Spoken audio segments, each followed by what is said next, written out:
Chapter 14.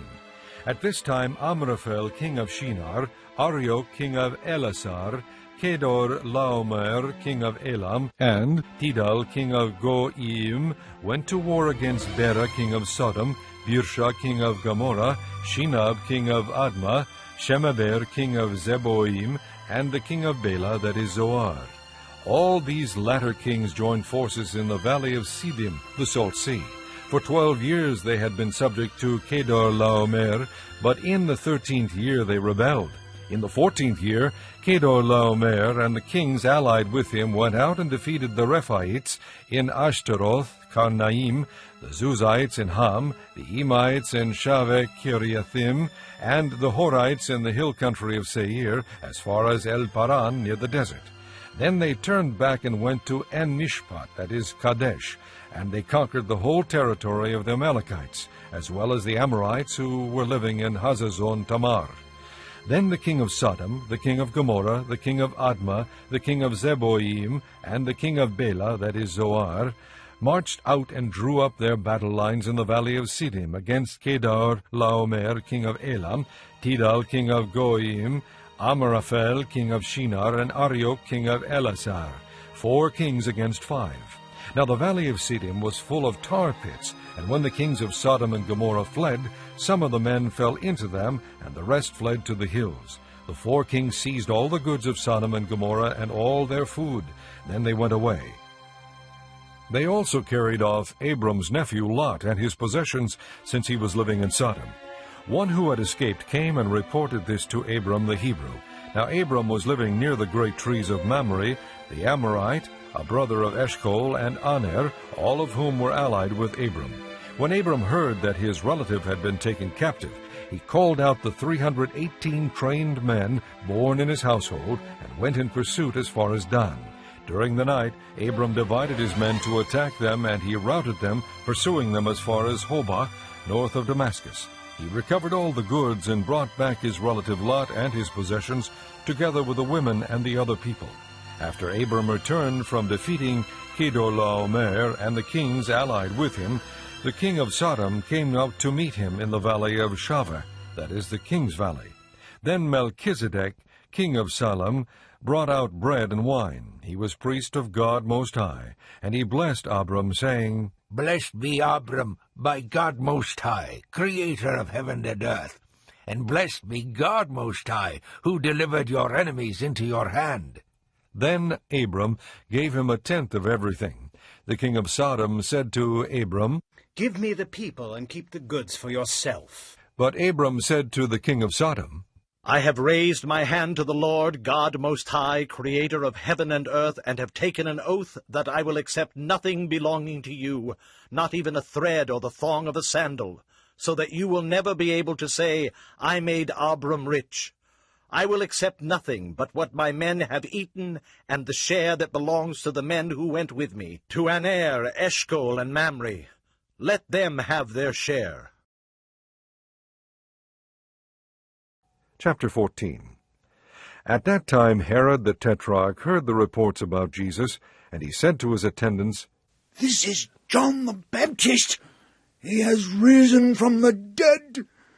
That is why miraculous powers are at work in him.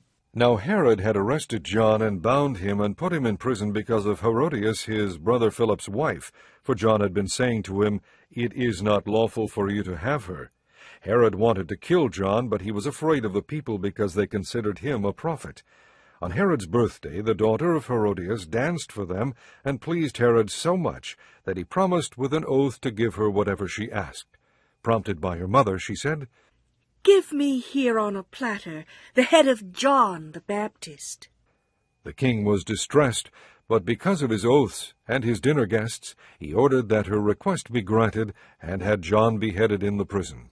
His head was brought in on a platter and given to the girl, who carried it to her mother.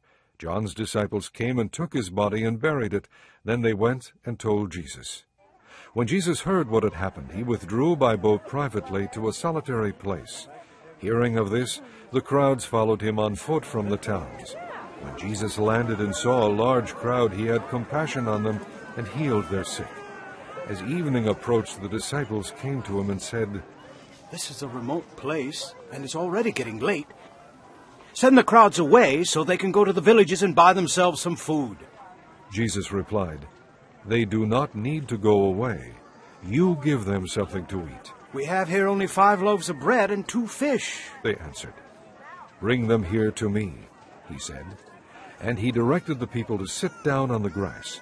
Taking the 5 loaves and the 2 fish, and looking up to heaven, he gave thanks and broke the loaves. Then he gave them to the disciples, and the disciples gave them to the people. They all ate and were satisfied, and the disciples picked up 12 basketsfuls of broken pieces that were left over. The number of those who ate was about 5,000 men, besides women and children. Immediately Jesus made the disciples get into the boat and go on ahead of him to the other side, while he dismissed the crowd. After he had dismissed them, he went up on a mountainside by himself to pray. When evening came, he was there alone, but the boat was already a considerable distance from land, buffeted by the waves, because the wind was against it. During the 4th watch of the night, Jesus went out to them, walking on the lake.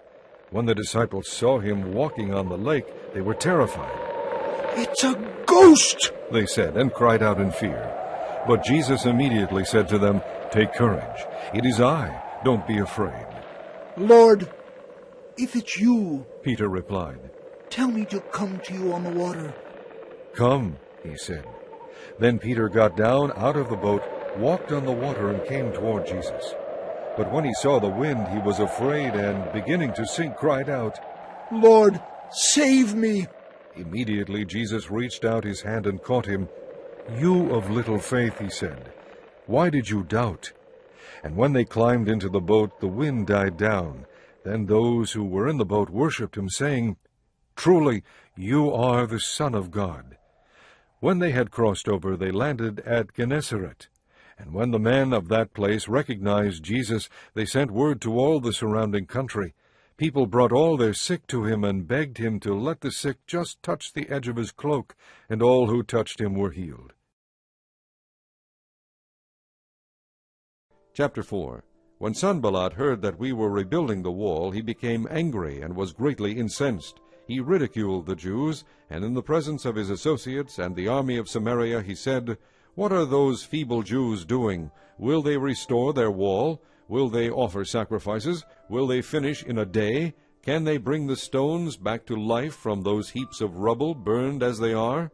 Tobiah the Ammonite, who was at his side, said, "What they are building, if even a fox climbed up on it, he would break down their wall of stones. Hear us, O our God, for we are despised. Turn their insults back on their own heads. Give them over as plunder in a land of captivity. Do not cover up their guilt or blot out their sins from your sight, for they have thrown insults in the face of the builders." So we rebuilt the wall till all of it reached half its height, for the people worked with all their heart. But when Sanballat, Tobiah, the Arabs, the Ammonites, and the men of Ashdod heard that the repairs to Jerusalem's walls had gone ahead, and that the gaps were being closed, they were very angry. They all plotted together to come and fight against Jerusalem and stir up trouble against it. But we prayed to our God and posted a guard day and night to meet this threat. Meanwhile, the people in Judah said, "The strength of the laborers is giving out, and there is so much rubble that we cannot rebuild the wall." Also our enemies said, "Before they know it or see us, we will be right there among them, and will kill them and put to the work." Then the Jews who lived near them came and told us 10 times over, "Wherever you turn, they will attack us." Therefore I stationed some of the people behind the lowest points of the wall at the exposed places, posting them by families, with their swords, spears, and bows. After I looked things over, I stood up and said to the nobles, the officials, and the rest of the people, "Don't be afraid of them. Remember the Lord, who is great and awesome, and fight for your brothers, your sons and your daughters, your wives and your homes." When our enemies heard that we were aware of their plot, and that God had frustrated it, we all returned to the wall, each to his own work. From that day on, half of my men did the work, while the other half were equipped with spears, shields, bows, and armor. The officers posted themselves behind all the people of Judah who were building the wall. Those who carried materials did their work with one hand and held a weapon in the other, and each of the builders wore his sword at his side as he worked. But the man who sounded the trumpet stayed with me. Then I said to the nobles, the officials, and the rest of the people, "The work is extensive and spread out, and we are widely separated from each other along the wall. Wherever you hear the sound of the trumpet, join us there. Our God will fight for us." So we continued the work with half the men holding spears from the first light of dawn till the stars came out. At that time I also said to the people, "Have every man and his helper stay inside Jerusalem at night, so they can serve us as guards by night and workmen by day." Neither I nor my brothers, nor my men, nor the guards with me took off our clothes. Each had his weapon, even when he went for water. Chapter 14. At Iconium, Paul and Barnabas went as usual into the Jewish synagogue. There they spoke so effectively that a great number of Jews and Gentiles believed. But the Jews who refused to believe stirred up the Gentiles and poisoned their minds against the brothers. So Paul and Barnabas spent considerable time there, speaking boldly for the Lord, who confirmed the message of his grace by enabling them to do miraculous signs and wonders. The people of the city were divided. Some sided with the Jews, others with the apostles. There was a plot afoot among the Gentiles and Jews, together with their leaders, to mistreat them and stone them. But they found out about it and fled to the Lycaonian cities of Lystra and Derbe, and to the surrounding country, where they continued to preach the good news. In Lystra there sat a man crippled in his feet, who was lame from birth and had never walked. He listened to Paul as he was speaking. Paul looked directly at him, saw that he had faith to be healed, and called out, "Stand up on your feet." At that the man jumped up and began to walk. When the crowd saw what Paul had done, they shouted in the Lycaonian language, "The gods have come down to us in human form." Barnabas they called Zeus, and Paul they called Hermes, because he was the chief speaker. The priest of Zeus, whose temple was just outside the city, brought bulls and wreaths to the city gates because he and the crowd wanted to offer sacrifices to them. But when the apostles Barnabas and Paul heard of this, they tore their clothes and rushed out into the crowd, shouting, "Men, why are you doing this? We too are only men, human like you. We are bringing you good news, telling you to turn from these worthless things to the living God who made heaven and earth and sea and everything in them. In the past he let all nations go their own way, yet he has not left himself without testimony. He has shown kindness by giving you rain from heaven and crops in their seasons. He provides you with plenty of food and fills your hearts with joy." Even with these words, they had difficulty keeping the crowd from sacrificing to them. Then some Jews came from Antioch and Iconium and won the crowd over. They stoned Paul and dragged him outside the city, thinking he was dead. But after the disciples had gathered around him, he got up and went back into the city. The next day he and Barnabas left for Derbe. They preached the good news in that city and won a large number of disciples. Then they returned to Lystra, Iconium, and Antioch, strengthening the disciples and encouraging them to remain true to the faith. "We must go through many hardships to enter the kingdom of God," they said. Paul and Barnabas appointed elders for them in each church, and, with prayer and fasting, committed them to the Lord, in whom they had put their trust. After going through Pisidia, they came into Pamphylia, and when they had preached the word in Perga, they went down to Attalia.